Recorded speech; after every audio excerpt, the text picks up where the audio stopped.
Arturo. Juan Becerra Costa, para cerrar esta ronda de preguntas sobre la utilización de esa etiqueta pesada de traición a la patria a opositores al obradorismo. ¿Qué opinas, Juan?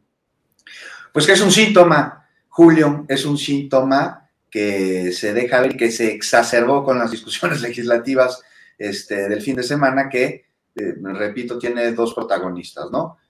Y hay que ver cómo surgen estos protagonistas y cómo se amalgaman con otros grupos. Tenemos por un lado, y esto pues hay que analizarlo y no hay que echarlo en saco roto, una población muy politizada que se siente escuchada por un gobierno por el que votó y siente que este gobierno en mucho le está respondiendo.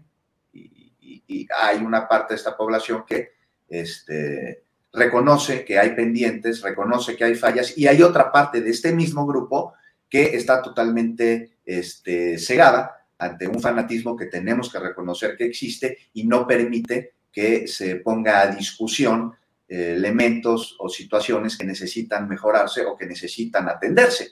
Y por el otro lado, tenemos a un grupo que no entiende a este pueblo, y entonces se crea una dicotomía enorme. ¿Por qué? Porque no lo conoce, porque no conocen qué les interesa, porque sus intereses son otros, son particulares, y en esta particularidad pues se juntan con intereses privados, con intereses extranjeros que son ajenos al bien común, están apegados a privilegios de poquitos, sin importar su costo a los más ni a la nación, y esta es la narrativa que se ha ido construyendo. Entonces vimos cómo una minoría ganó una mayoría que no alcanzó a ser calificada.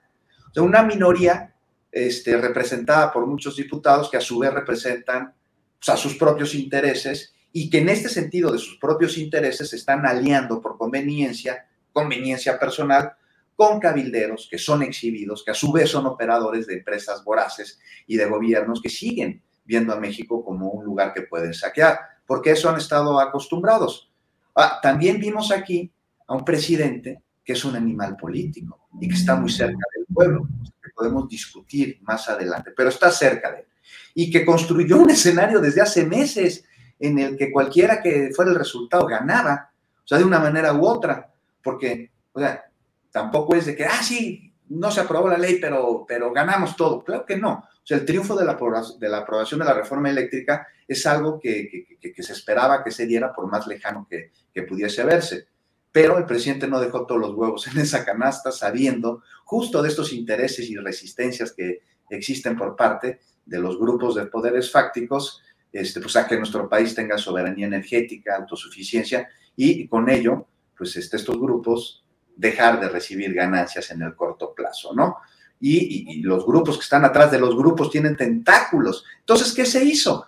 Mira, se discutió la reforma, Julio, desde hace meses, incluso se creó un parlamento abierto con muchísimos foros, y quien tuvo oportunidad de ver estos foros, yo tuve la oportunidad porque me tuve que poner a chambear en ellos y me los aventé toditos, pues los opositores a la reforma una y otra vez fueron respondidos y evidenciados con inexactitudes, con falacias, con falta de conocimiento, interpretaciones sesgadas, y todo esto ante la postura de muchos especialistas que dejaron más que claro la conveniencia de una reforma que sí era pertinente discutir en el legislativo y llegar a una serie de acuerdos. Y entonces pues, la ciudadanía escuchó muchísimos, como nunca antes empezó a interesar en estos temas que pues, ni de chiste sucedió con la reforma de Peña Nieto. Y lo hizo acercarse a este tema bajo las consecuencias de esta reforma que te estoy diciendo, la peñanietista, que encareció el costo de las energías, que entregó recursos extranjeros y que evidentemente se dirige a la terrible situación que están viviendo, por ejemplo, en Europa, con el muy alto costo de las energías. Entonces se da todo este movimiento ciudadano a favor de la reforma, con el cual quedó claro que los diputados son representantes populares. Pues no, que son al pueblo a quienes deben de escuchar y en ese sentido votar, pues no.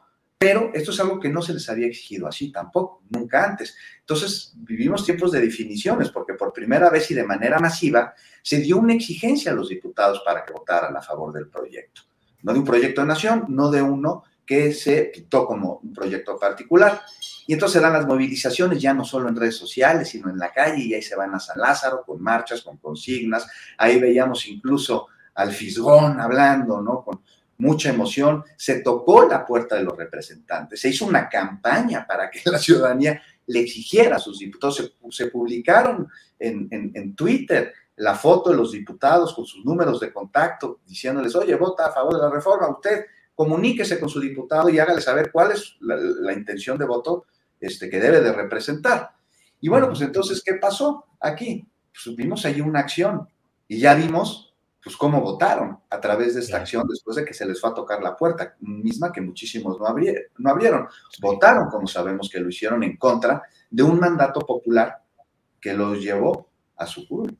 Y parece que no supieron ni saben el costo de esto. O sea, se fueron como jaivas, decía yo hace ratito, la jaiva es un animal muy voraz, le abres la jaula, le pones el cebo y ahí se la va a comer buscando el beneficio personal inmediato.